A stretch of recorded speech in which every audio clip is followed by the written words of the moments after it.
చెప్పగలుగుటకు సహాయం చేయమని చెబుతున్న నాకు, వింటున్న నీ పిల్లలకి సమయోచితమైన జ్ఞానాన్ని అనుగ్రహించమని క్రీస్తు వారి నామములో ప్రార్థించి వేడుకుంటున్నాను పరమ తండ్రి.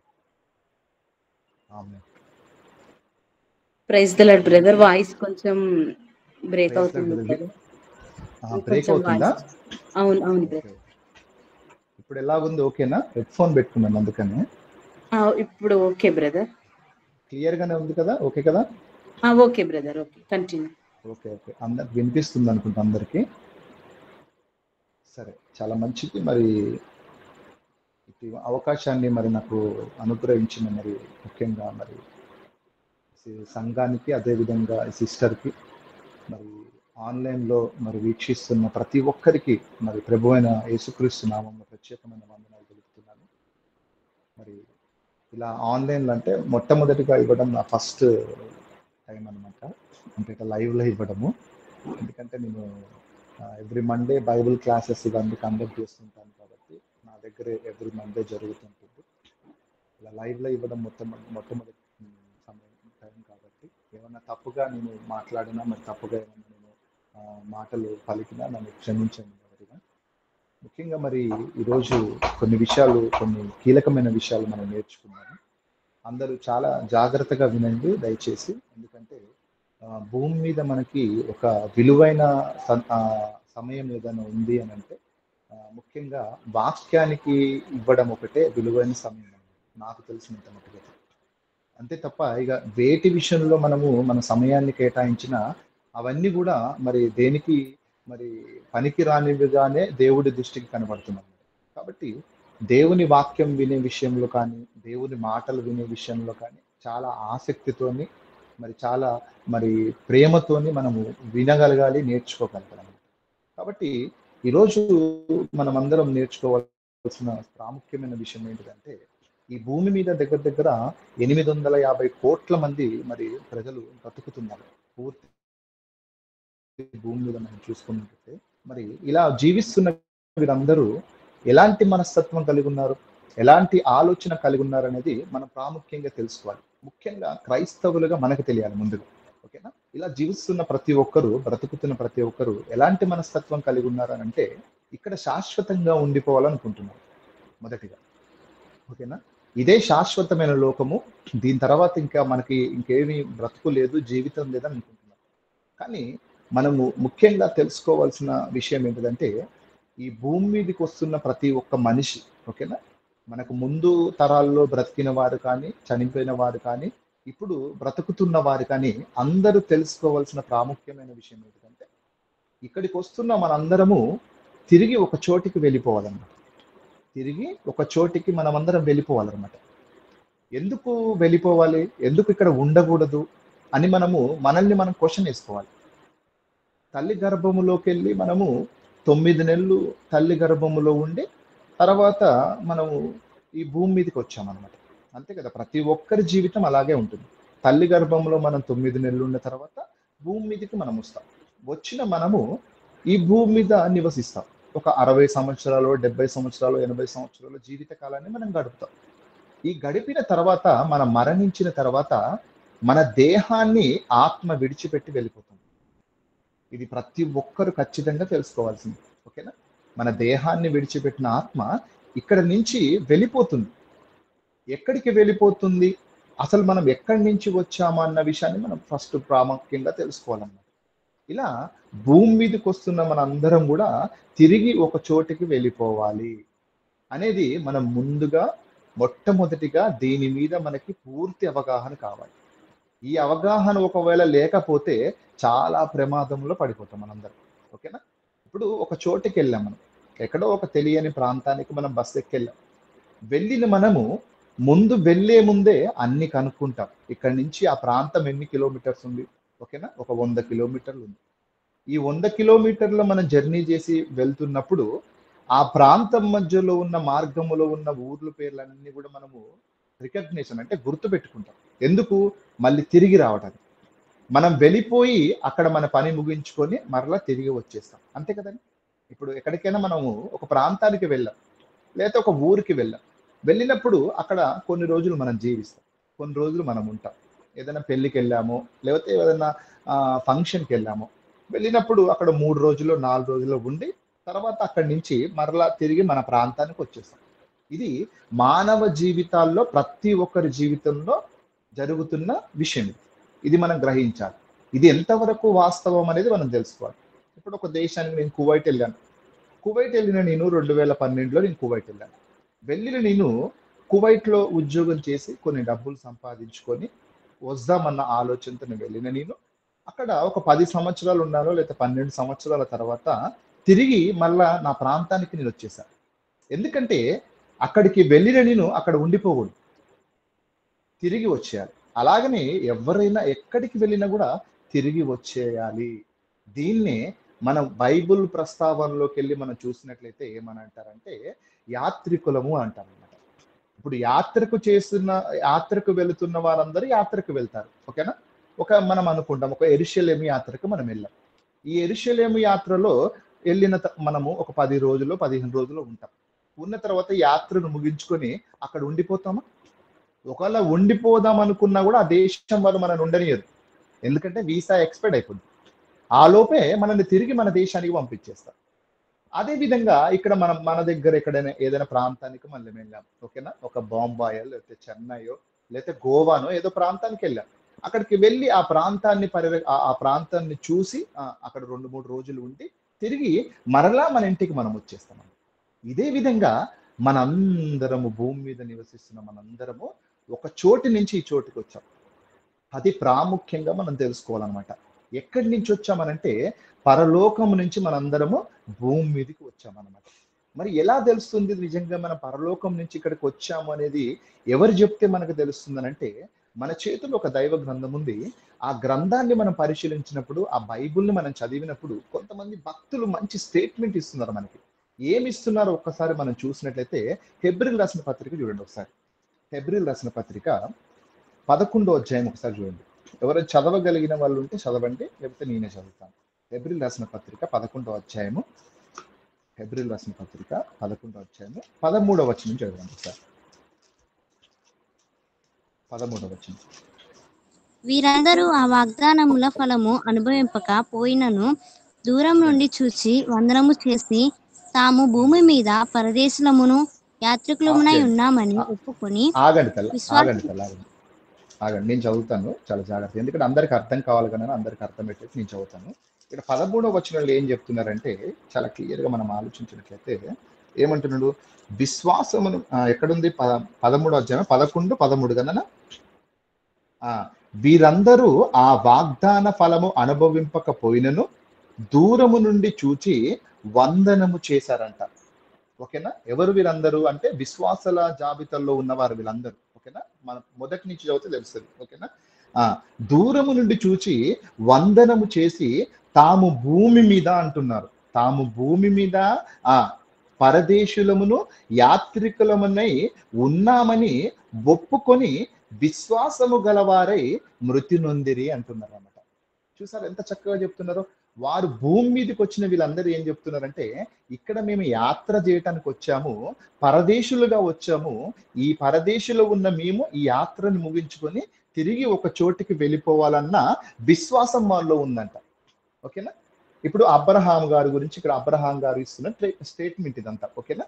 ఇప్పుడు మరి విశ్వాసం అంటే మనకేంటో తెలియాలి మొట్టమొదటిగా. ఓకేనా? ఎలాంటి విశ్వాసం వాళ్ళు కలిగి ఉన్నారు, ఎలాంటి నమ్మకాన్ని వాళ్ళు కలిగి ఉన్నారో ఈ 11వ అధ్యాయము మొదటి నుంచి చదివినట్లయితే నేను చదువుతాను, వినండి. మొదటి నుంచి ఏం చెప్తున్నారంటే విశ్వాసం అనున్నది అంటున్నాడు అనమాట. అంటే విశ్వాసమును బట్టి అన్నారు కదా, ఇక్కడ చెప్తున్నారు విశ్వాసం అనున్నది నిరీక్షింపబడు వాటి యొక్క నిజస్వరూపమును అదృశ్యమైనవి ఉన్నవనుటకు రుజువై ఉన్నది అంట. అంటే అదృశ్యమైనవి ఏంటిదండి? అదృశ్యం అంటే మనకి కనపడనివి, మనం చూడలేనివి ఏంటంటే పరలోకము, నరకము. వీటిని మనం చూడలేము, మనకి ఎప్పుడు కనపడలేదు. ఓకేనా? మనం కనిపిస్తుంది ఏంటంటే ఈ భూలోకం ఒకటే మనకు కనపడుతుంది.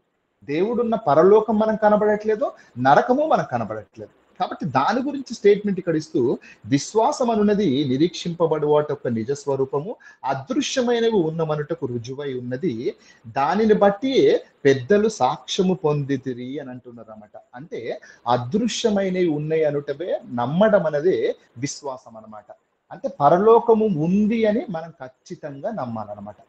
ఈ పరలోకం నుంచి మనం వచ్చాము, తిరిగి అక్కడికి వెళ్ళిపోవాలి అనే ఆలోచన మనందరము కలిగి ఉండాలని ఇక్కడ భక్తుడు చెప్తున్నారు అన్నమాట. ఇప్పుడు దాని గురించి పౌలు గారు ఒక చక్కటి వివరణ ఇస్తున్నారు. కొరింథీయులకు రాసిన 2వ పత్రిక చూడండి ఒకసారి. కొరింథీయులకు రాసిన 2వ పత్రిక చిన్నగా చదవండి తల్లి, నాకు అంటే స్పీడ్గా చదివితే మళ్ళీ అందరికి అర్థం కాదు మా లైవ్ లో చూస్తున్న వారికి. కొరింథీయులకు రాసిన 2వ పత్రిక 4వ అధ్యాయము 17వ వచనం చూడండి ఒకసారి. 4వ అధ్యాయము 17వ వచనం. మేము దృశ్యమైన వాటిని చూడక ఏమంటున్నాడు? మేము దృశ్యమైన వాటిని చూడక అంటున్నాడు. అంటే దృశ్యమైనవి ఏంటిది? మన కంటికి కనబడేటి. ఓకేనా? మనము నిత్యము చూస్తున్న వాటిని చూడట్లేదంటే భక్తులు. ఓకేనా? అదే చెప్తున్నారు ఇక్కడ పౌలు గారు. మేము దృశ్యమైన వాటిని చూడక అదృశ్యమైన వాటిని నిదానించి చూచుచున్నాము అంటున్నాడు. చూసావా? అదృశ్యమైన ఏంటిది అంటే పరలోకం అన్నమాట. దాని కొరకు వాళ్ళు ఎదురు చూశారంట, దాని కొరకు వాళ్ళు ఎంతో ప్రయాసపడ్డారంట భూమి మీద.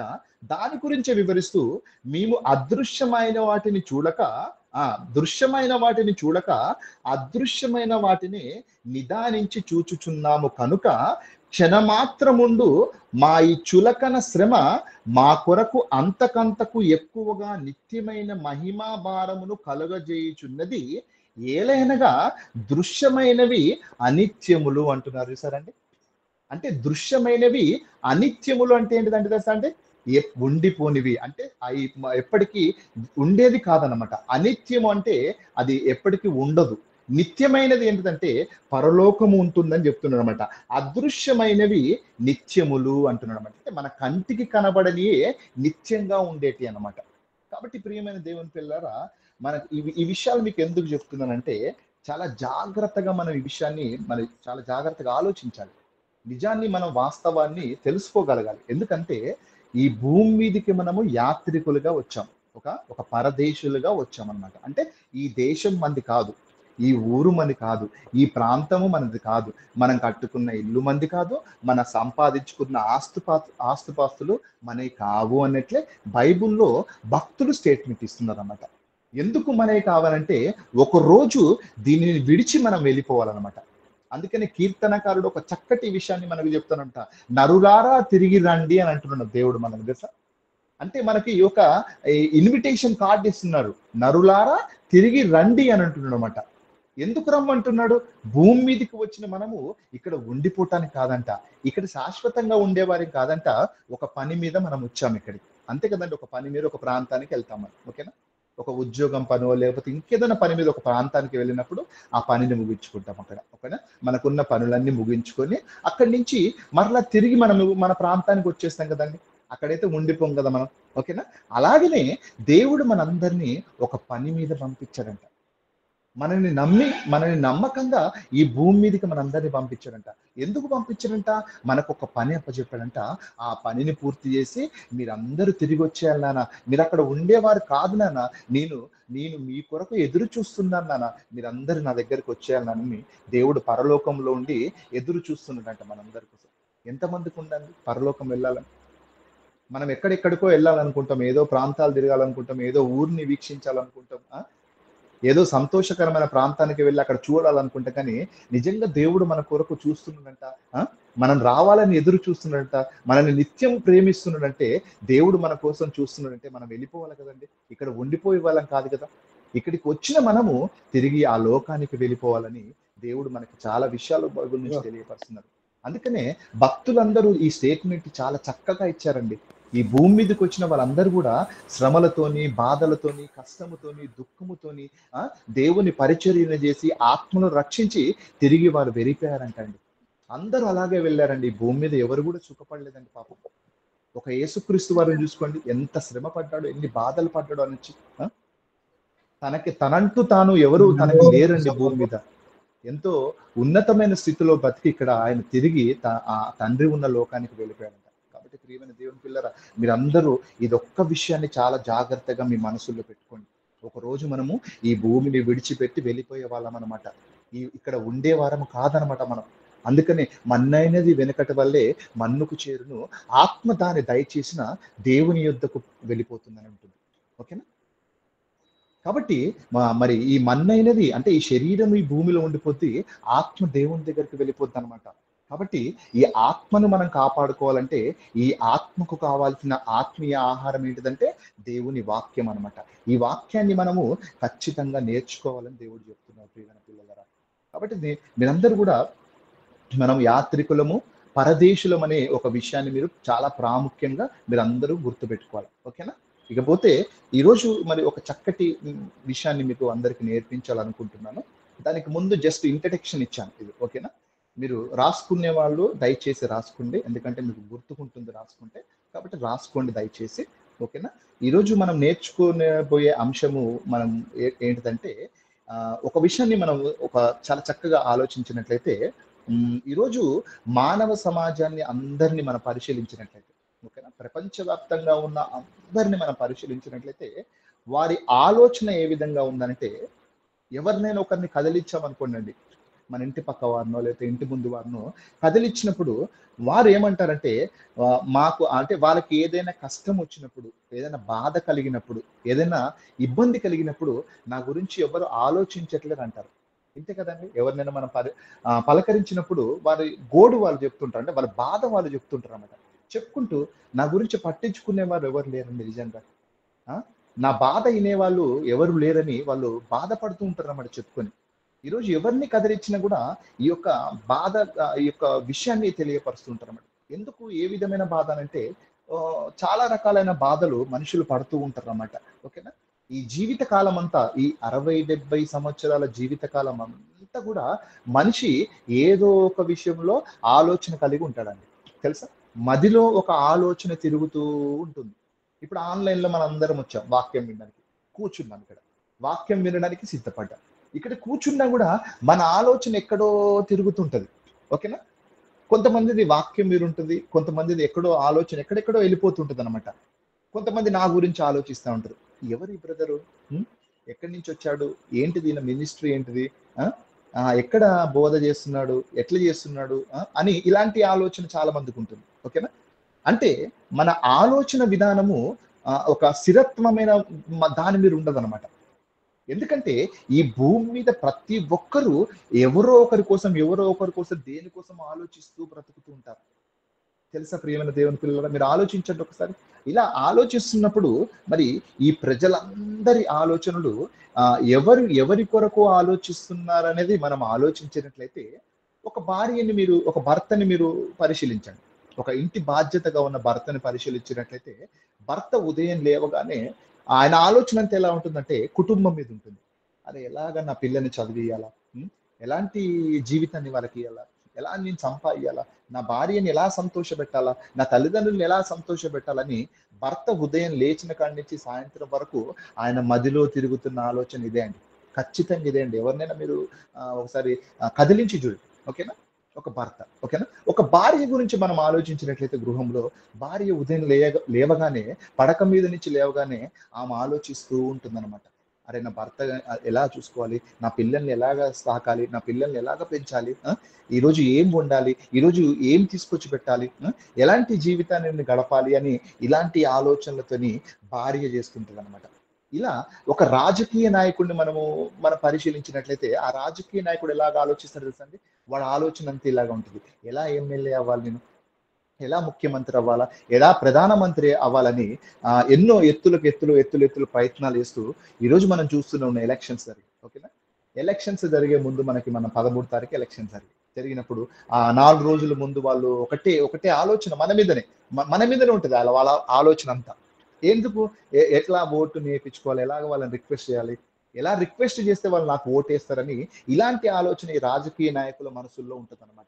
అందరూ కూడా, ఈ రాజకీయ నాయకులు అందరూ కూడా ఈ ప్రాంతంలో ఎంతమంది ఉంటే అంతమంది మీద ఆలోచన పెడతారు. ఎందుకు? తను గెలవడానికి. ఆ ఒక ఆ స్థానాన్ని పొందుకోవడానికి ఒక కోరిక కలిగి ఉంటాడు అనమాట. ఎందుకు ఆ కోరిక? ఎలాంటి కోరిక అంటే ధనమోహం. అంటే ఒక రాజకీయ నాయకుడికి ఎలాంటిదంటే ధనమోహం అనమాట. తను గెలిస్తే ఒక ముఖ్యమంత్రి అయినా, ప్రధానమంత్రి అయినా, ఒక ఎమ్మెల్యే అయినా తనకి ఎక్కడ లేని కోట్ల డబ్బులు వచ్చేస్తాయి కదా. ఆ డబ్బు కోసం ఆశపడుతూ మనిషి ఇలా చేస్తూ ఉంటారు అనమాట.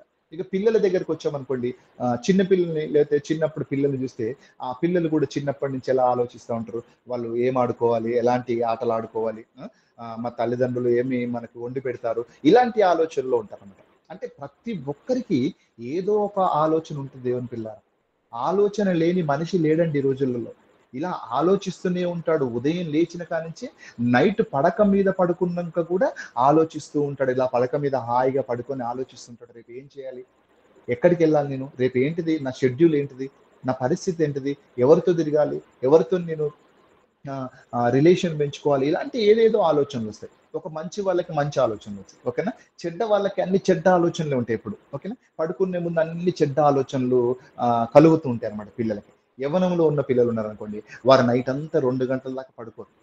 పడుకోకుండా వారి ఆలోచన అంతా దేని మీద ఉంటుందంటే ఆ వ్యక్తి మీద, ఎవరినైతే ఇష్టపడ్డామో ఆ వ్యక్తి మీద, ఎవరినైతే ప్రేమిస్తున్నారో ఆ వ్యక్తి మీద తిన ఆలోచన అంతా తిరుగుతుంటది. ఒక అమ్మాయి అని కానీ, అబ్బాయి అని కానీ. ఇది ఇలా ఆలోచిస్తున్న ఈ విధానము తల్లిదండ్రులు తెలుసు అంటే తెలియదు. వాళ్ళ మనసుల్లో ఏం ఆలోచన కలుగుందో తల్లిదండ్రులు గ్రహించలేదు. మంచిగా ఉంటారు, మన ముందు తిరుగుతూ ఉంటారు, మంచిగా మాట్లాడుతుంటారు, నవ్వుతూ ఉంటారు. కానీ వాళ్ళ ఆలోచన అంతా వేరే దాని మీద ఉంటుందన్నమాట. మరి దీన్ని ఎవరు గుర్తుపట్టాలా? పోలీసు వాళ్ళు పట్టుకోలేరు, ప్రభుత్వం పట్టుకోలేరు, తల్లిదండ్రులు పట్టుకోలేరు, ఎవరిని పట్టుకోలేరు మన ఆలోచన, ఓకేనా. మన చుట్టూ తిరుగుతూనే ఉంటారు, మనతోనే ఉంటారు, అన్న అన్న అని పిలుస్తుంటారు, లేకపోతే అక్క అక్క అని పిలుస్తుంటారు. కానీ వాళ్ళ ఇంటెన్షన్, లోపల ఆలోచన వేరే ఉంటుందన్నమాట. వాళ్ళ ఇంటెన్షన్, ఆలోచన ఒక భయంకరమైన ఆలోచనతో కలిగి ఉంటారు వాళ్ళు. కానీ దాన్ని మనం గ్రహించలేం. మనం నన్ను అన్న అంటున్నాడు కదా అనుకుంటాం, నన్ను మరి అక్క అని పిలుస్తుందిగా నన్ను అని మనం అనుకుంటుంటాం. అట్లా ఈ ఆలోచన కలిగి ఉంటాం అనమాట మనం కూడా. ఇవన్నీ ఎందుకు చెప్తున్నానంటే మనుషులందరూ కూడా ఆలోచనలో ఉన్నారండి ఈరోజు. ఏదో ఆలోచన, ఏదో ఆలోచన, ఏదో రంది, ఏదో ఇబ్బంది, ఏదో సమస్యతోనే జీవిస్తున్నారు తప్ప ఈ ఆలోచనలన్నీ కూడా ఎవరి గురించి ఆలోచించాలా, ఎందుకు ఆలోచించాలా, ఈ ఆలోచించే ఈ తత్వం ఎవరిచ్చారనేది తెలుసుకోలేకపోతున్నారు. ఇప్పుడు మనం ఆలోచిస్తున్నామంటే ఈ ఆలోచించే గుణం ఎక్కడికి వెళ్ళొచ్చింది? ఆలోచించారు ఎప్పుడన్నా? ఆలోచిస్తున్నాం కదా, ఈ ఆలోచించే ఈ యొక్క ప్రక్రియని ఎవరు పెట్టుంటారు అని అంటే ఆ తండ్రి అయిన దేవుడు మనకు పెట్టాడు. ఆలోచించు ఆ ప్రక్రియ. ఇంతమంది ఇన్ని విధాలుగా ఆలోచించుకుంటూ తిరుగుతున్నారండి. ఎంతమందిని మీరు కదిలించిన ఏదో ఒక ఆలోచనలో ఉంటారండి, ఓకేనా. మనిషి పైకి మంచిగానే కనబడుతుంది, ఇట్లా మనతో మాట్లాడుతూ ఉంటారు, మాట్లాడుతూ వాళ్ళ ఆలోచన ఎక్కడో తిరుగుతుంటది, ఎటో వెళ్ళిపోతుంటది. మన సడన్ గా ఏంటి వింటున్నావా అంటే వింటున్నా అంటారు. ఏం వింటున్నావు? ఎటో ఆలోచిస్తున్నావు ఏంటిది నువ్వు? నేను చెప్పే మాటలు వింటున్నావా అంటాం మనం, ఓకేనా. మన పిల్లలు కూడా చెప్తుంటే అరే వింటున్నావా, నేను చెప్పే వింటున్నావా లేకపోతే వేరే దిక్కు పెట్టావా నీ ఆలోచన అని పిల్లల్ని తిరుగుతుంటాం అనమాట. వాళ్ళు మనతోనే మాట్లాడుతుంటారు, కానీ వాళ్ళ ఆలోచన ఎక్కడ ఉంటుంది, వాడి మనసు ఎక్కడ ఉంటుంది అంటే వేరే చోటు ఉంటుంది, అక్కడ తిరుగుతుంటుంది. మరి దాన్ని పట్టుకుని వచ్చేది ఎవరు? పట్టుకురాలేదు మనం. ఇలా ప్రపంచవ్యాప్తంగా అందరి మనసులు, అందరి ఆలోచనలు ఎటో వెళ్ళిపోతున్నాయి, ఎటో తిరుగుతున్నాయి అని మనకు చాలా చక్కగా ఇక్కడ మనకి అర్థమవుతుంది అనమాట, ఓకేనా. ఇప్పుడు ఇంతమంది గురించి మనం ఆలోచిస్తున్నామే, ఇన్నిటి గురించి మనం ఆలోచిస్తున్నామే. ఇప్పుడు అసలు మన గురించి ఆలోచించే వాళ్ళు ఎవరైనా ఉన్నారా అని మనం ఆలోచించినట్లయితే మనిషి వేదన ఇదే కదండి. నా గురించి ఎవరు ఆలోచించట్లేదు అనుకుంటారు, ఓకేనా. బాధల్లో ఉన్నప్పుడు, సమస్యల్లో ఉన్నప్పుడు, ఓకేనా, ఏదైనా ఇబ్బంది జరిగినప్పుడు, ఏదో ఫైనాన్షియల్ గా లేకపోతే కుటుంబ పరంగా, భార్య భర్తల మధ్యన, తల్లిదండ్రులు పిల్లల మధ్యన ఏదైనా సమస్య ఉన్నప్పుడు వాళ్ళు బాధపడుతూ ఉంటారు ఒంటరి కూర్చొని. నా గురించి ఎవరు ఆలోచించరు, నన్ను ఎవరు పట్టించుకోరని దుఃఖపడుతుంటాం, ఏడుస్తూ ఉంటాం అనమాట. కానీ ప్రియమైన దేవుని పిల్లలారా, ఈరోజు మనము ఒక అద్భుతమైన విషయాన్ని మనం తెలుసుకోబోతున్నాం. చాలా జాగ్రత్తగా వినాలి మీరు అందరూ. ఇది తెలుసుకుంటే చాలా ఆశ్చర్యకరంగా మనకు అనిపిస్తుంది.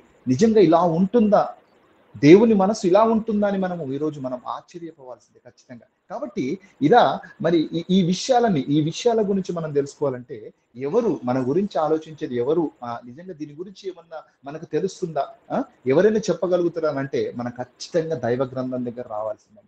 ప్రపంచంలో ఏ సమస్యనైనా కూడా బైబుల్ దగ్గర తీసుకురావాలి ఫస్ట్. అది ఏ సమస్య అయినా కానివ్వండి, ఎలాంటి సమస్య అయినా బైబుల్ దగ్గరికి తీసుకొస్తే బైబుల్ ఖచ్చితమైన వివరణ ఇస్తుందండి. అది నిజమండి, మీరు నమ్మినా నమ్మకం అనేది వాస్తవం చెప్తున్నా. బైబుల్ దానికి సమాధానం చెప్పగలిగే సామర్థ్యం ఉన్నది బైబుల్. ఈరోజు సమాజానికి బైబిల్ ఒక చిన్న చీపుగా అవపడుతుందండి. ఏదో పనికిరాని పుస్తకంగా, ఒక మత పుస్తకంగా, మత గ్రంథంగా దీన్ని చిత్రీకరిస్తున్నారు తప్ప మరి దీంట్లో ఉన్న మహాజ్ఞానం, అద్భుతమైన జ్ఞానం ఎవరు తెలుసుకోలేకపోతున్నారు.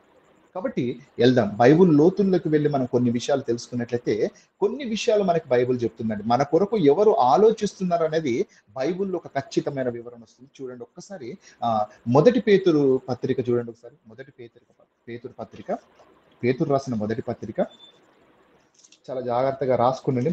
పేతురు రాసిన మొదటి పత్రిక 5వ అధ్యాయం తీయండి. 5వ అధ్యాయం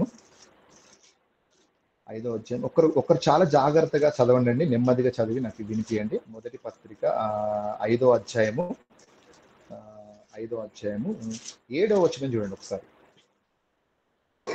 ఆయన మిమ్మును గూర్చి చింతించుచున్నాడు కనుక. చూడండి ఏమంటున్నారు, ఆయన మిమ్మును గూర్చి చింతించుచున్నాడంట అండి. ఎవరు చింతించేది చూసారా? ఎవరు చింతించేదంటే దేవుడు ఎవరి గురించి చింతిస్తున్నాడంట? ఆయన మిమ్మును గూర్చి చింతించుచున్నాడు కనుక మీ చింత యావత్తు ఆయన మీద వేయండి అంటున్నాడు. వేయగలుగుతామండి మనం? మన చింత యావత్తు ఆయన మీద వేయగలుగుతామా? వేయలేమండి. చెప్పుకోవడానికి చాలా సులువుగా ఉంటుంది తప్ప మనం వేయలేమన్నమాట. ఇప్పుడు దేవుడు ఏమంటున్నాడంటే మీ ఆలోచన యావత్తు, మన ఆలోచన యావత్తు దేవుడి మీద వెయ్యాలని ఒక కరెక్ట్ విషయాన్ని మనకు చెప్తున్నారు. మీ చింత యావత్తు ఆయన మీద వేయండి అంటున్నారు అనమాట. అంటే ఎవరు ఆలోచిస్తున్నారో మన గురించి అంటే దేవుడు మన కొరకు ఒక ఆలోచన కలిగి ఉన్నాడు అనమాట. మనందరి మీద అండి, భూమి మీద నివసిస్తున్న ప్రతి ఒక్కరి మీద దేవుడు ఆలోచన కలిగి ఉన్నాడంట. దేవుని మనసు, దేవుని ఉద్దేశాలన్నీ మన మీదే ఉన్నట్లు ఇక్కడ చెప్తున్నారు. చూసారండి ఎంత కరెక్ట్ గా పేతురు గారికి రాసిన పత్రికలో ఏమంటున్నాడు? ఆయన మిమ్ముని గూర్చి చింతించుచున్నాడంట అండి. ఆయన మన గురించి చింతిస్తున్నాడంట దేవుడు. మనం ఎవరి గురించి చింతిస్తున్నాం? మనము మన కుటుంబం గురించి చింతిస్తున్నాం. మనం భార్య భర్త గురించి చింతిస్తుంది, ఓకేనా? భర్త భార్య గురించి చింతిస్తూ ఉంటాడు. ఇట్లా అందరూ సమాజంలో అందరూ దేనో ఒక దాని గురించి చింతిస్తున్నాం, ఆలోచిస్తున్నాం. కానీ దేవుడు మన కొరకు చింతిస్తున్నాడంట. ఎంత అద్భుతంగా ఉందండి! దేవుడు మన కొరకు ఆలోచిస్తున్నాడంట. మన చింత యావత్తు ఆయన మీద వేయాలని అంటున్నాడు అనమాట. ఓకేనా? ఇంకొక వచనం చూడండి. 2 పేతురు రాసిన 2వ పత్రిక 3వ అధ్యాయము 9వ వచనం చూడండి. 3వ అధ్యాయము 9వ వచనం. కొందరు ఆలస్యమని ఎంచుకున్నట్లు ప్రభువు తన వాగ్దానమును గూర్చి ఆలస్యము చెయ్యువాడు కాడు గాని ఎవడును నశింపవలనని ఇచ్చయింపక అందరూ మారు మనసు పొందవలనని కోరుచు మీ ఎడల దీర్ఘశాంతము కలవాడే ఉన్నాడంటండి. ఎంత అద్భుతంగా ఉంది చూసారండి. అంటే దేవుని ఆలోచన ఎలా ఉంది తెలుసా? ఎలా ఉంది? ఎవరు నశించక అందరూ నిత్య జీవం పొందాలంటండి. అంటే ఎవరు నశించిపోవద్దని అంటున్నాడు, ఎవరు నాశనమైపోవద్దు అంటున్నాడు. అందరూ ఈ భూమి మీదకి వచ్చిన పిల్లలందరూ కూడా యాత్రను ముగించుకొని నా దగ్గరకు వచ్చేయాలన్న ఆలోచన దేవుడు కడుగున్నాడంటండి. చూసారా ఎంత అద్భుతంగా చెప్తున్నాడు దేవుడు? ఎవరూ నశించక అందరూ నిత్య జీవం పొందాలంటండి. అందరూ అంటండి. అంటే ఎంతమంది అని చెప్పాను అనమాట అంటే 850 కోట్ల మంది అండి. ఈ 850 కోట్ల మంది నశించటము దేవుడికి ఇష్టం లేదంట. అందరూ రక్షించబడాలంట, అందరూ మారు మనసు పొందాలంట, అందరూ క్రీస్తుని నమ్ముకోవాలంట, అందరూ ఆయన ఉన్న పరలోకానికి రావాలని ఎదురు చూస్తున్నాడంట అండి, ఆలోచిస్తున్నాడంట దేవుడు. చూసారా దేవుడు మనసు ఎలా ఉందండి? మన మనసు ఎలా ఉంది? మన ఆలోచనలు ఎలాగున్నాయి? దేవుడు మనసు ఎలా ఉందంటే అందరిని ప్రేమిస్తున్నాడంట. మనం ఎంతమందిని ప్రేమిస్తామండి? ఎగ్జాంపుల్ ఆలోచించండి. మన సంఘంలో ఉన్న వాళ్ళే ప్రేమిస్తాం, మన కుటుంబంలో ఉన్న వాళ్ళే ప్రేమిస్తాం, ఓకేనా? ఇంటి పక్కన వాళ్ళని, ఇంటి ముందు వాళ్ళని, ఇంటి వెనక వాళ్ళని మనం ప్రేమించం. ఒకవేళ వాళ్ళని కూడా ప్రేమిస్తే దేవుడు ఆలోచన, దేవుడు ఉద్దేశం మనం నెరవేరుస్తాం. ఎందుకంటే ఎవరు నశించక అందరూ నిత్య జీవం పొందాలన్న కోరిక ఉంది కదా. ఇప్పుడు నువ్వు అందరిని ప్రేమించాలి కదా, అందరిని యాక్సెప్ట్ చేయాలి కదా. ఎప్పుడైతే ఈ వాక్యం అందరి దగ్గరికి వెళ్తుందో, అందరి ఈ వాక్యము అందజేయబడుతుందో వారు రక్షించబడతారు కదా. అంటే దేవుడి కోరికని, దేవుడు ఆలోచనని నువ్వు స్థిరపరుస్తున్నావు కదా. కానీ ఈరోజు సమాజం అలా లేదండి. వారు ఒక గిరిని గీసుకున్నారు, ఆ గిరిలోనే కూర్చున్నారు అన్నమాట. ఒక సిస్టమాటిక్ ని ఏర్పరచుకున్నారు, ఆ సిస్టమాటిక్ లోనే వారే ఉన్నారు అనమాట. మరి అందరు ఎప్పుడు రక్షించబడతారండి? ఎప్పుడు లోకానికి వెళ్ళి అందరిని రక్షిస్తాం, మనం అందరికి వాక్యం చెప్తాము? మన బంధువులు ఉన్నారు, స్నేహితులు ఉన్నారు, ఆత్మీయులు ఉన్నారు, ఇరుగు పొరుగు ఉన్నారు, వారందరూ రక్షించబడాలంట. వాళ్ళందరూ రక్షించబడాలంటే మనం వాక్యము చెప్పాలంట అండి. దేవుని ఉద్దేశాన్ని మరి ఒక స్థిరత్వమైన ఆలోచనని వారి మనసుల్లోకి తీసుకువెళ్ళాలంట. కాబట్టి దేవుడు ఇలా ఆలోచిస్తున్నాడంట మన గురించి. ఇకపోతే ఇంకెవరైనా ఆలోచిస్తున్నారా? ఇప్పుడు దేవుడు ఆలోచిస్తున్నాడు, ఓకేనా? దేవుడు మన కొరకు ఆలోచిస్తున్నాడు, ఓకే, వెరీ గుడ్, ఓకేనా? ఇంకా ఎవరైనా మన గురించి ఆలోచిస్తున్నారో మనం బైబిల్ని పరిశీలించినట్లయితే ఇంకొక వ్యక్తి మన గురించి ఆలోచిస్తున్నాడు. చూడండి, రోమిల్ రాసిన పత్రిక 8వ అధ్యాయము. రోమిల్ రాసిన పత్రిక 8వ అధ్యాయము. ఇప్పుడు దేవుడు మన కొరకు ఆలోచిస్తున్నారు. ఇప్పుడు సెకండ్ మెంబర్ ఎవరంటే యేసుక్రీస్తు వారు కూడా మన గురించి ఆలోచిస్తున్నారంట. ఈ భూమి మీదకి వచ్చారు కదండి యేసుక్రీస్తు వారు. ఎందుకు వచ్చారు? ఆయన మన కొరకు వచ్చి మన కొరకు ప్రాణం పెట్టి, ఓకేనా, ఆయన భయంకరమైన మరణాన్ని పొంది తిరిగి తండ్రి యొద్దకు వెళ్ళిపోయాడని మనకి బైబిల్ స్టేట్మెంట్ ఇస్తుంది, ఓకేనా? ఆయన వచ్చి ఏం చేశాడంట ఇక్కడ చెప్తున్నాడు. రోమిల్ రాసిన పత్రిక 8వ అధ్యాయము. రోమిల్ రాసిన పత్రిక 8వ అధ్యాయము 34వ వచనం చూడండి ఒకసారి. శిక్ష విధించువాడు చూడండి, శిక్ష విధించువాడెవడు?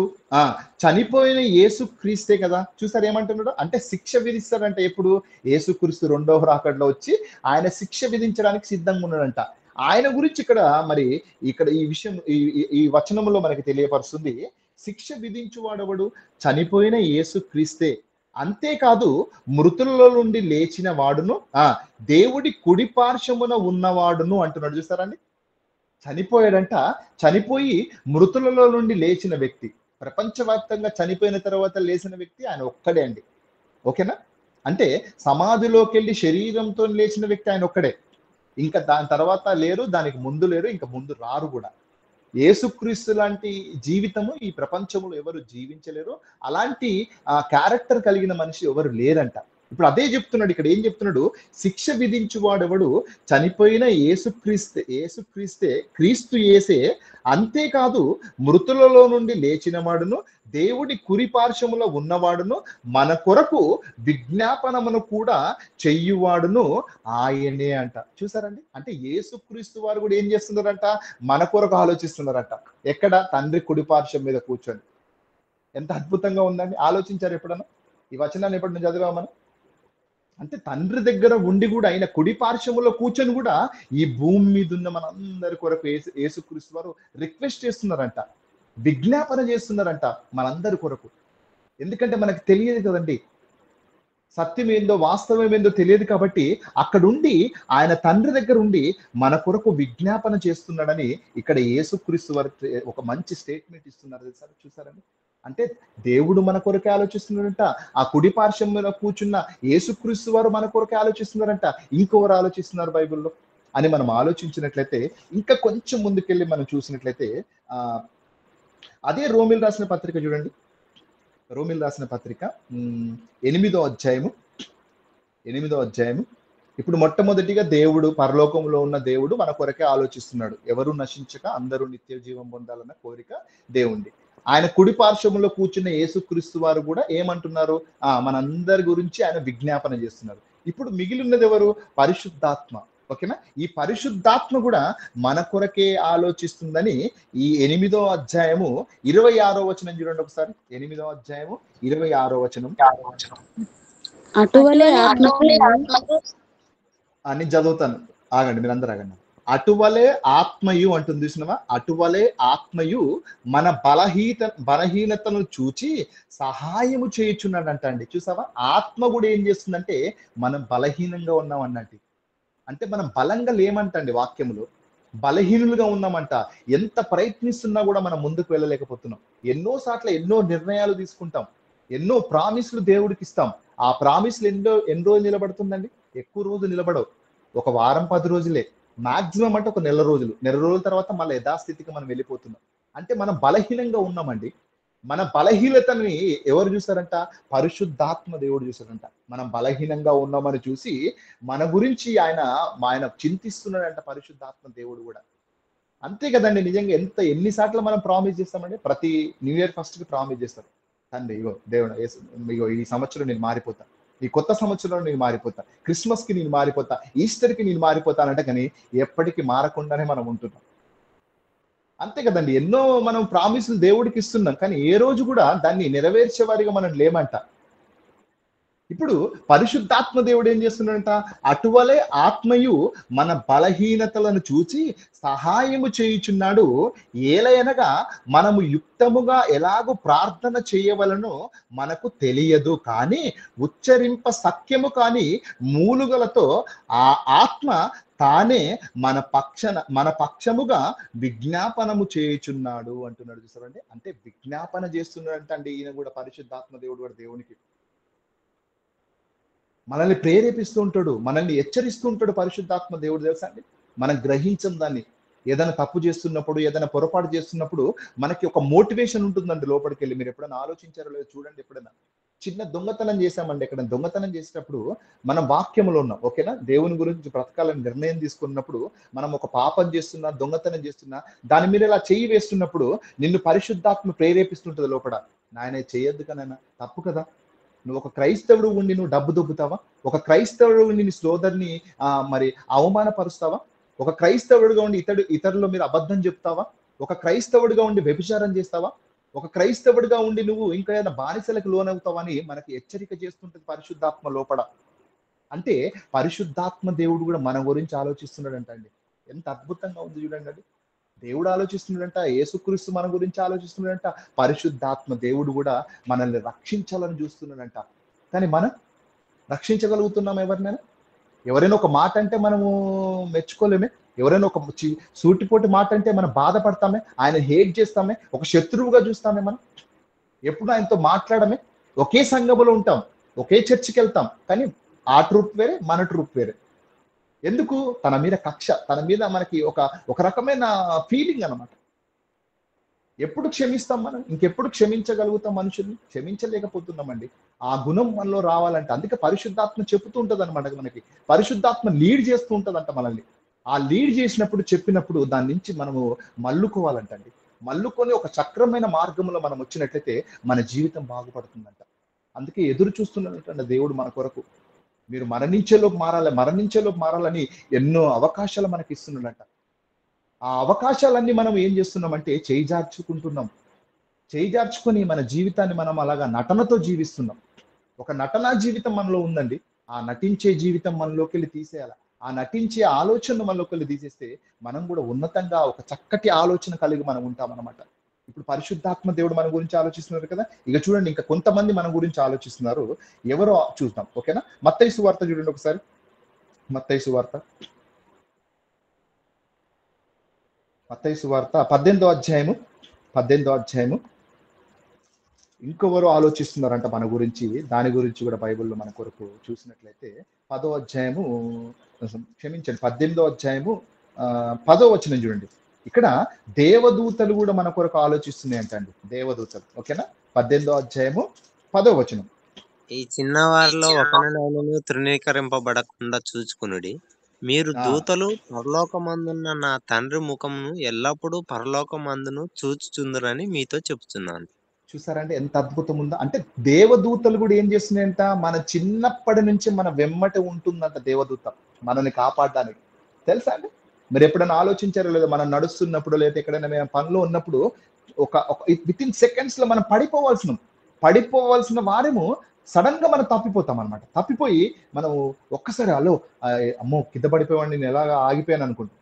అంటే నువ్వు పడిపోకుండా ఉండడానికి కారణం ఏంటి తెలుసా అండి? దేవదూతలండి. దేవదూతలు నిన్ను పరిరక్షిస్తూ ఉంటే తెలుసా అండి, నిన్ను కాపాడుతూ ఉంటే, నిన్ను చూస్తుంటే, నీ వెన్నంటే ఉండి నిన్ను రక్షిస్తూ ఉంటాయి అనమాట. అదే చెప్తున్నాడు ఇక్కడ. ఏం చెప్తున్నాడు ఇక్కడ చూడండి 10వ వచనంలో, ఈ చిన్నవారిలో ఒకరినైనను తృణీకరింపకుండా చూచుకొనుడి, వీరి దూతలు అంటున్నారు. చూసారా? అంటే చిన్నప్పటి నుంచే మనం వెంబడి దూతలు ఉంటున్నాయంట. చిన్ననాటి నుంచే మనల్ని కాపాడడానికి, మనం రక్షించడానికి దూతలు ఆలోచన కలిగి ఉన్నాయంట.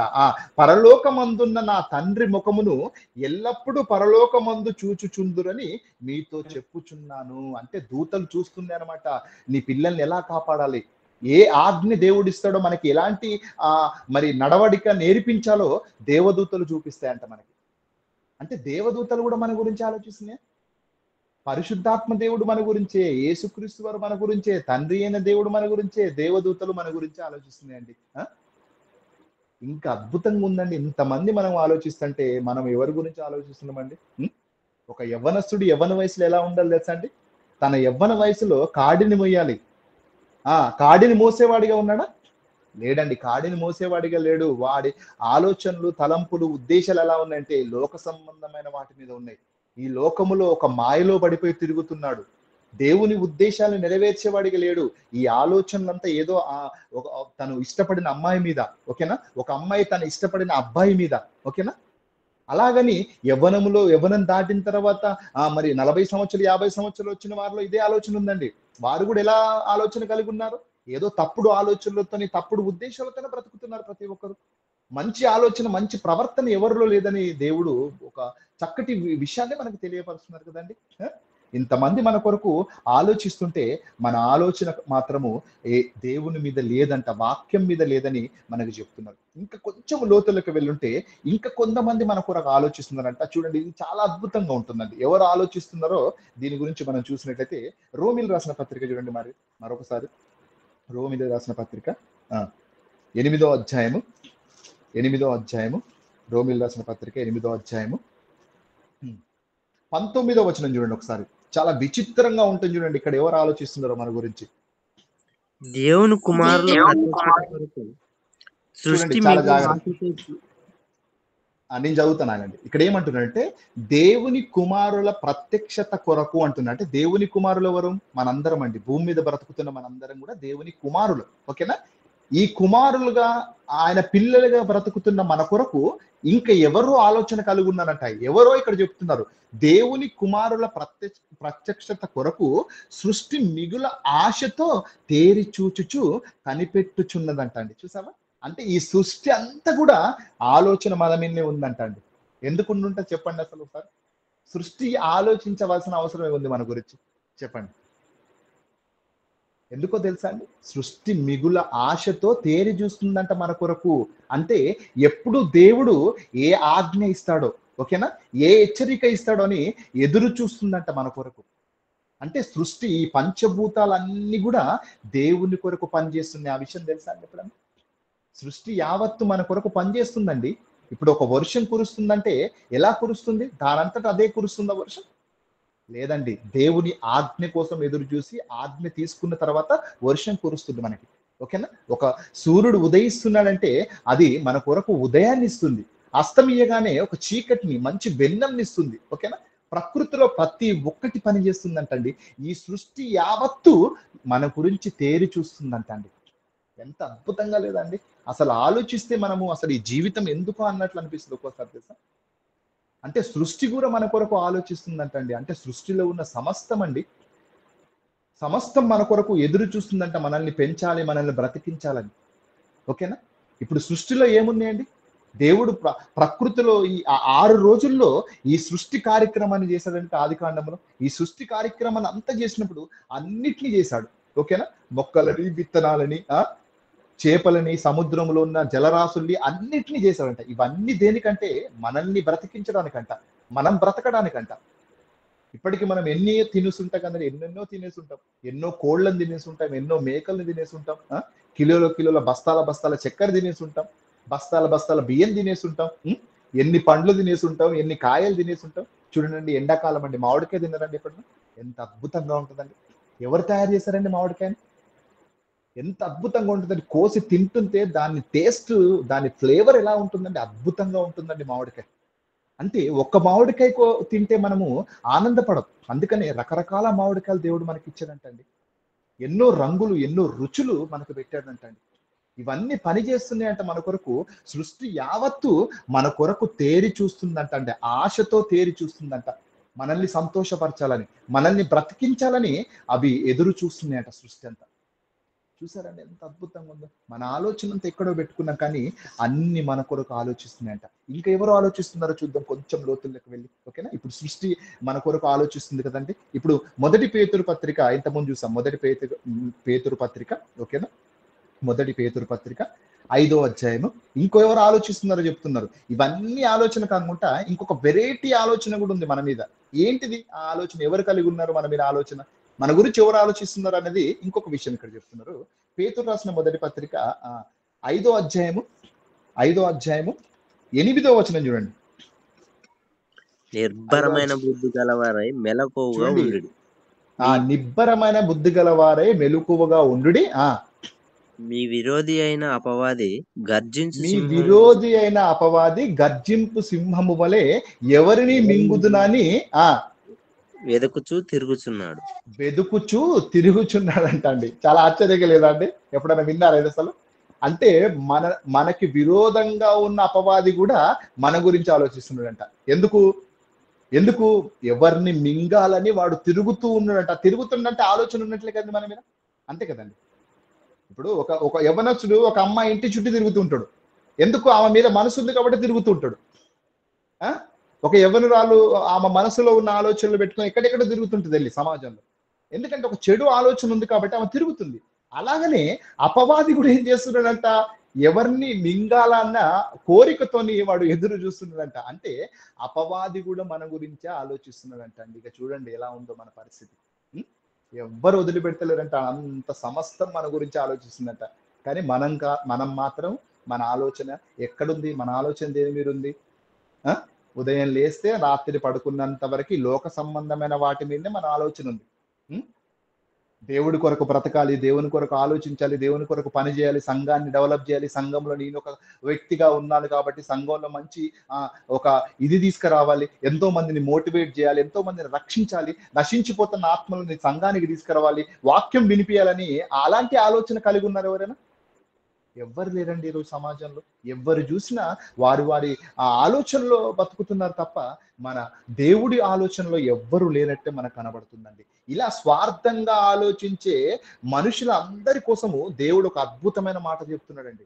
ఇలా స్వార్థంగా మనం ఆలోచిస్తున్నాం కదా, ఇలా ఆలోచిస్తున్న వారి కొరకు ఒక చక్కటి విషయాన్ని దేవుడు చెప్తున్నాడు. చూడండి, ఫిలిప్పీయులకు రాసిన పత్రిక 2వ అధ్యాయం 21వ వచనం. ఫిలిప్పీయులకు రాసిన పత్రిక 2వ అధ్యాయము 21వ వచనం. ఫిలిప్పీయులకు రాసిన పత్రిక 2వ అధ్యాయము 21వ వచనం. ఫిలిప్పీయులకు రాసిన పత్రిక 2వ అధ్యాయము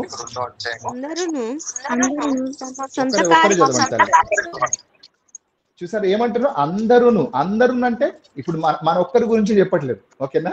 మన ఒక్కరి గురించి చెప్పట్లేదు. అందరూ తమ సొంత కార్యములే చూసుకుంటున్నారు కానీ యేసుక్రీస్తు కార్యములను చూడరు.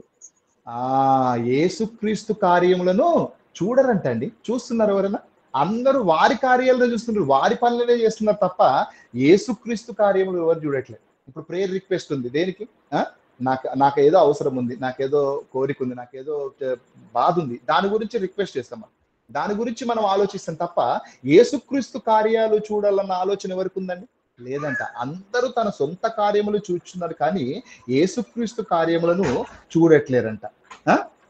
ఎందుకంటే యేసుక్రీస్తు ఏం చేశాడంటే తన ప్రాణాన్ని పెట్టాడంటే పాపం.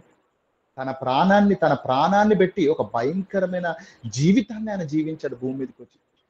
ఆ రోజుల్లో మనం ఉండుంటే, ఆ రోజు యేసుక్రీస్తు అని కొట్టేటప్పుడు, సిలువ వేసేటప్పుడు అవన్నీ మన కళ్ళారా చూస్తుంటే మనకు ఆ విలువ తెలుస్తుంది, ఆ బాధ తెలుస్తుంది. కానీ మనకి ఏ బాధ లేదు కదండి. హాయిగా ఉన్నాం, సంతోషంగా ఉన్నాం, ఆనందంగా ఉన్నాం.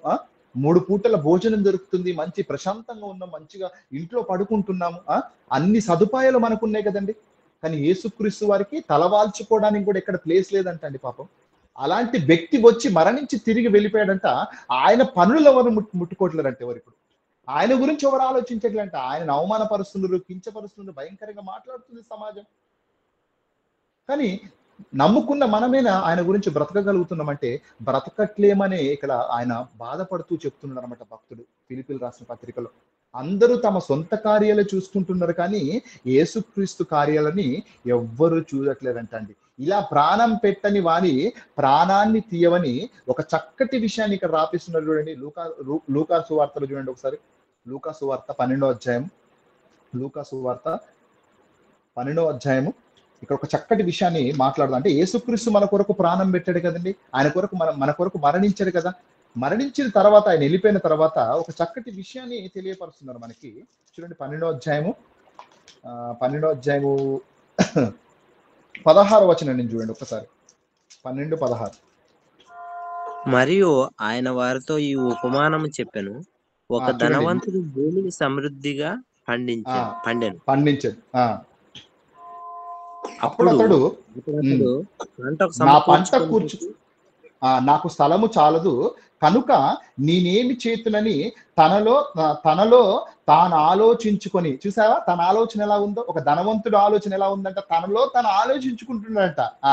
ఆలోచించుకొని నేను ఎలాగు చేతును, నా కొట్లు విప్పి వాటికంటే గొప్ప వాటిని కట్టించి అందులో నా ధాన్యం అంతటిని నా ఆస్తి సమకూర్చుకొని నా ప్రాణముతో ప్రాణమా అనేక సంవత్సరములకు విస్తారమైన ఆస్తి నీకు సమకూర్చబడి ఉన్నది, సుఖించుము, త్రినుము, తాగుము, సంతోషించుమని చెప్పుకొందుమనును. అయితే దేవుడు, వెర్రివాడ, ఈ రాత్రి నీ ప్రాణమును అడుగుచున్నారు, నీవు సిద్ధపరిచినవన్నీ ఎవని వగునో అని అతనితో చెప్పెను. చూసారండి, ఒక ధనవంతుడు ఆలోచన ఎలా ఉందంటే, తన ఆస్తి ఎక్కువైపోవడం వల్ల, తన ధన సమృద్ధి ఎక్కువ అవడం వల్ల, తన పంట ఎక్కువ అవడం వల్ల దాన్ని ఏం చేస్తుందంటే ఇంకా ఎలా దాచిపెట్టాలో, ఎలా ఉండాలని తన ఆలోచన, తన మనసుతో, తన ప్రాణంతో మాట్లాడుకుంటున్నాడంట. ఇంకెలా సంపాదించుకోవాలి, ఎలా తినాలి, ఎలాంటి విస్తారమైన జీవితాన్ని నేను జీవించాలని అనుకుంటప్పుడు దేవుడు ఏమంటున్నాడంట, అరే పిచ్చోడా, నీ ప్రాణాన్ని కొంతమంది అడుగుతున్నారంటున్నారంట. అంటే మన ప్రాణాన్ని అడిగేవారు ఎవరైనా ఉన్నారా? ఆలోచించారు ఎప్పుడైనా? ఇప్పుడు యేసుక్రీస్తు వారు వచ్చి ప్రాణం పెట్టారు, ప్రాణం పెట్టి మరణించి తిరిగి వెళ్ళిపోయారు, ఓకేనా? ఇప్పుడు భూమి మీద ఉన్న మన ప్రాణాలని ఎవరు అడుగుతున్నారంట అండి. అంటే ఎవరో ఆలోచిస్తున్నారు మనకు కూడా, మన గురించి కూడా. చాలా ఆశ్చర్యకరంగా లేదండి? ఎవరో మన ప్రాణాలని అడుగుతున్నారంట. ఎవరు అడుగుతున్నారు ఒకసారి చూసినట్లయితే, ఒకసారి తొందరగా ముగిస్తాను చూడండి. ప్రకటన గ్రంథము 6వ అధ్యాయము, ప్రకటన గ్రంథము 6వ అధ్యాయము 9వ వచనం చూడండి. ప్రకటన గ్రంథము 6వ అధ్యాయము 9వ వచనం. ఎవరో మన ప్రాణాలను అడుగుతున్నారంట. ఇక్కడ చెప్తున్నారు ఎవరు అడుగుతున్నారు, అడిగేవారు. ఆయన ఐదవ ముద్ర విప్పినప్పుడు దేవుని వాక్యం నిమిత్తమును, ఆయన ఐదవ ముద్ర విప్పినప్పుడు దేవుని వాక్యం నిమిత్తమును, తాము ఇచ్చిన సాక్ష్యం నిమిత్తమును వధింపబడి వారి ఆత్మలను బలిపీఠము కింద చూచితిని. చాలండి, చాలు నేను చదువుతానండి. ఆయన ఐదవ ముద్రను విప్పినప్పుడు దేవుని వాక్యము నిమిత్తమును, అంటే దేవుని వాక్యము నిమిత్తం బ్రతికారంటే ఎవరో, దేవుని వాక్యము నిమిత్తమును, తామిచ్చిన సాక్ష్యము నిమిత్తమును వధింపబడిన వారి ఆత్మలను బలిపీఠము కింద చూచితిని. అంటే మరణించిన వారి ఆత్మలు బలిపీఠం కింద ఉన్నాయంట. వారు ఏం రిక్వెస్ట్ చేస్తున్నారంట దేవుణ్ణి? ఇలా వాక్యం కొరకు బ్రతికిన వాళ్ళు, వాక్యం కొరకు బ్రతికి మరణించిన వాళ్ళు, అంటే ఇప్పుడు మనకు ముందు తరాల్లో బ్రతికిన భక్తులందరూ మరణించి వెళ్ళిపోయారు కదండి. వారు బలిపీఠం కింద ఉండి రిక్వెస్ట్ చేస్తున్నారంట దేవుని ఏమని? వారు నాదా, సత్యస్వరూపి, పరిశుద్ధుడా, ఎందాక తీర్పు తీర్చకయు అంటున్నారు. చూసినవా? తీర్పు తీర్చకయు మా రక్తము నిమిత్తము భూనివాసులకు ప్రతిదండన చెయ్యకయు ఉందువని బిగ్గరగా కేక వేసిరి. అంటే చనిపోయి వెళ్ళిపోయిన భక్తులు కూడా ఏ ఆలోచన కలిగి ఉన్నారంట వాళ్ళు? ఇంకా ఎన్ని రోజులు వెయిట్ చేస్తావు తండ్రి, ఇంకా ఎన్ని రోజులు చూస్తావు? ఈ భూమి మీద మనుషులు మారరు, ఈ భూమి మీద మనుషులు మారే అవకాశం లేదు, కాబట్టి దయచేసి తొందరగా వాళ్ళకి తీర్పు తీర్చండి అని ప్రకటన గ్రంథములో యోహాను ద్వారా రాపించి ఒక చక్కటి విషయాన్ని మనకు తెలియపరుస్తున్నారు ఇక్కడ. అంటే దేవునికి వీళ్ళు రిక్వెస్ట్ చేస్తున్నారు. అక్కడ ఉండి ఏం చేస్తున్నారట? కేక వేసిరి, అంటే కేకలు వేస్తూ చెప్పుతున్నారు దేవునికి, ఎంతో మందిని పంపించావు కదా నాయన, ఎంతో మంది భక్తులు వెళ్ళారు, ఎంతో మంది ప్రవక్తలు వెళ్ళారు, ఆఖరికి నీ కుమారుణ్ణి పంపించావు, అందరిని చంపేశారే, అందరిని హింసించారే, అయినా కూడా ఈ మనుషులు మారట్లేరు కదా, దయచేసి తీర్పు తీర్చమని వాళ్ళు ఆ దేవుణ్ణి వేడుకుంటుంటే, అక్కడ దేవుడు ఏం చెప్తున్నాడు? 11వ వచనం నేను చదువుతా వినండి. తెల్లని వస్త్రము వారిలో ప్రతి వానికి ఇయ్యబడును, మరియు వారి వలననే చంపబడబోవు వారి సహదాసుల యొక్కయు సహోదరుల యొక్కయు లెక్క పూర్తగా వరకు ఇంకా కొంచెము కాలము విశ్రమించవలనని వారితో చెప్పబడెను. అంటే దేవుడు ఏమంటున్నాడు తెలుసా? ఇంకా కొన్ని రోజులు వెయిట్ చేయండి అన్న, భూమి మీద ఇంకా చాలా మంది ఉన్నారు, బ్రతుకుతున్నారు దేవుని కొరకు వారు వారి ఆలోచన, వారి ప్రవర్తన కలిగి ఉన్నారు, మంచి ప్రవర్తన కలిగి జీవించే వాళ్ళు చాలా మంది భూమి మీద ఉన్నారు. వాళ్ళందరూ కూడా రాని, వాళ్ళందరూ వచ్చినాక అందరికి కలిపి ఒకేసారి తీర్పు తీరుస్తాని దేవుడు అక్కడ వారితో మాట్లాడుతుందన్నమాట. అంటే చనిపోయి వెళ్ళిపోయిన వారు కూడా అక్కడ ఆత్మల రూపంలో ఉండి కూడా వారు మన గురించి ఆలోచిస్తున్నారంట. ఎంతమంది ఆలోచిస్తున్నారండి దేవుని పిల్లల, చూసారా? ఎంతమంది మన కొరకు చింతిస్తున్నారు, అందరూ మన కొరకే ఆలోచిస్తున్నారంట అండి. అంటే చనిపోయి వెళ్ళిపోయిన ఆత్మలు కూడా మన కొరకు అక్కడ పాపం బాధపడుతున్నారంట, వాళ్ళు చింతిస్తున్నారంట, తొందరగా తీసుకొచ్చేయండి వీళ్ళని భూమి మీద ఇంకెన్ని రోజులు ఉంచకండి అని. ఎంత ఆశ్చర్యకరమైన విషయాలు తెలుసా అండి. మీరు ఇంకా ఆశ్చర్యపడే ఒక విషయాన్ని చూపిస్తే చూడండి, ఆఖరిగా ముగిస్తానిగా. లూకాసు వార్త చూడండి 16వ అధ్యాయం. లూకాసు వార్త 16వ అధ్యాయము 25వ వచనం చూడండి. లూకాసు వార్త 16వ అధ్యాయము 25వ వచనంలో ఇక్కడ ఒక సందర్భం ఉంటుందండి. ధనవంతుడు ఒకడు మరణిస్తాడు. ఓకేనా? ధనవంతుడు ఒకడు మరణించి పాతి పెట్టబడి ఎక్కడికి వెళ్ళిపోతాడు తెలుసా అండి? నరకములో యాతన పడే ప్లేస్కి వెళ్ళిపోతాడు. వెళ్ళిపోయి అక్కడ భయంకరమైన యాతన పడుతూ ఉంటాడు ఈ లూకాసు వార్త 16వ అధ్యాయంలో. ఓకేనా? అక్కడుండి వేదనతోని బాధనతోని అబ్రహాముని వేడుకుంటూ ఉంటాడు అనమాట. అబ్రహాము తన కనపడుతూ ఉంటాడు అనమాట. విశ్వాసులకు తండ్రి అబ్రహాముని బతిమాలుతూ ఉంటాడు అనమాట. నాయన తండ్రి అబ్రహామా, ఈ వేదనకరమైన స్థలంలో నేను ఉండలేకపోతున్నాను, నేను భరించలేకపోతున్నాను, దయచేసి నన్ను కాపాడు, నన్ను రక్షించని రిక్వెస్ట్ చేస్తే అబ్రహాం అక్కడ ఆ చిన్న సలహా ఇస్తాడు. నాయన కుమారుడా, ఇక్కడికి ఒకసారి వస్తే ఇక్కడి నుంచి తిరిగి వెళ్ళలేవు. ఓకేనా? ఇక్కడ ఎటువంటి అవకాశం లేదు తప్పించుకునే అవకాశం, కాబట్టి నువ్వు ఈ బాధ పడవలసిందే అని అబ్రహాము ఆ ధనవంతుడికి చెప్పిన తర్వాత ధనవంతుడికి ఏమంటాడు తెలుసా అండి? సరే అయితే ఓకే, నేను ఇక్కడ నీ యాతన పడుతుంటా, ఇక్కడ బాధపడుతుంటా, కానీ నాకు 5 సహోదరులు ఉన్నారు, దయచేసి ఆ 5 సహోదరులు కూడా ఈ యాతనకరమైన ప్లేస్ కి రావద్దని వేడుకుంటా ఉంటాడు తెలుసండి అబ్రహాం. అంటే ఈ చనిపోయి ధనవంతుడు అక్కడికి వెళ్ళిపోయి ఎవరి గురించి ఆలోచిస్తున్నాడంట, ఎవరి గురించి చింతిస్తున్నాడంట? వాళ్ళ సహోదరుల గురించి బాధపడుతున్నాడంట, భూమి మీద ఉన్న వారి గురించి. అంటే అప్పుడు అబ్రహాం ఏమంటాడు తెలుసా అండి? నాయన, భూమి మీద ప్రవక్తకులు ఉన్నారు, మోషే ఉన్నారు, ప్రతి ఒక్కరు అక్కడ వాక్యం ప్రకటిస్తున్నారు. వాక్యాన్ని విని నువ్వు దేవుని మాటలు విని నువ్వు రక్షణ పొందు. ఈ రక్షణ పొందిన తర్వాత నీవు పరలోకానికి రా, ఈ నెమ్మది పొందే ప్లేస్కి రా అని అక్కడ వాళ్ళకి అక్కడ చెప్తూ ఉంటాడు అనమాట సందర్భం.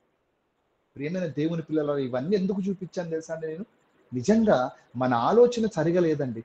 మనం ఆలోచించే విధానం సరిగా లేదు. మనం దేని గురించో ఆలోచిస్తున్నాం, దేని గురించో చింతిస్తున్నాం, కానీ మన గురించి ఇంతమంది ఆలోచిస్తున్నారంట అండి. మన గురించి ఇంతమంది ఎదురు చూస్తున్నారంట. అందరూ మన గురించే బాధపడుతున్నారంట అండి. భూమి మీద బ్రతుకుతున్న మనందరినీ వారి దగ్గరికి తేవాలి, వారి దగ్గరికి వెళ్ళిపోవాలని వారు చింతిస్తున్నారంట అండి. మరి ఇంతమంది మన మీద ఆలోచన కలిగి ఉన్నప్పుడు మన ఆలోచన దేవుని మీద ఉండాలి కదండి. కాబట్టి ప్రియమైన దేవుని పిల్లలారా, మీరు అందరూ ఆలోచించాలని మాటలు చెప్పాను తప్ప మిమ్మల్ని ఎవరిని కూడా ఉద్దేశపరంగా మిమ్మల్ని నొప్పించాలనో బాధ పెట్టాలనో నా మాటలు ఈ మాటలు చెప్పట్లేదు. దయచేసి ఇక నుంచైనా సత్యాన్ని తెలుసుకోండి, వాస్తవాలను తెలుసుకోండి. ఒక క్రైస్తవులుగా మనం చేయవలసిన పనేంటిదో గ్రహించండి. ఓకేనా? శ్రమపడండి, కష్టపడండి, వేదనలలో బాధలలో ఎంతో సంతోషంగా దేవుని వాక్యాన్ని ప్రకటించండి. దేవుని కొరకు బ్రతకాలన్న ఒక నమ్మకమైన విశ్వాసం, దృఢమైన విశ్వాసం మనము చేత పట్టుకుని ముందుకు వెళ్ళాలండి. ఒక భక్తుల జీవితాన్ని, యేసుక్రీస్తు జీవితాన్ని మనం చూసినప్పుడు అద్భుతంగా ఉంటాయండి. ఇంకా చాలా విషయాలు ఉన్నాయండి బైబిల్లోకి వెళ్ళి చూపించాల్సినవి, కానీ సమయం మనకి లేదు కాబట్టి ఈ కొంచెము విషయాలే మీకు బోధిస్తూ మీకు వివరించాల్సి వస్తుంది. కాబట్టి ప్రియమైన దేవుని పిల్లారా, ఎంతమంది అయితే ఆన్లైన్లో ఉన్నారో, ఎంతమంది అయితే ఈ మాటలు వింటున్నారో, ఈ రోజు నుంచే మీ ఆలోచనలు అన్ని దేవుని మీద వేయండి. మీ చింత యావత్తు ఆయన మీద వేయండి. మీ చింత యావత్తు వేసి ఆయన కొరకు, ఆయన పని కొరకు ఆలోచించాలని కోరుకుంటూ ఈ నా మాటలు ముగిస్తున్నాను. ఓకేనా? మరి మీ తర్వాతి కార్యక్రమం అంతటి మరి తన సిస్టర్ మరి లీడ్ చేశారు.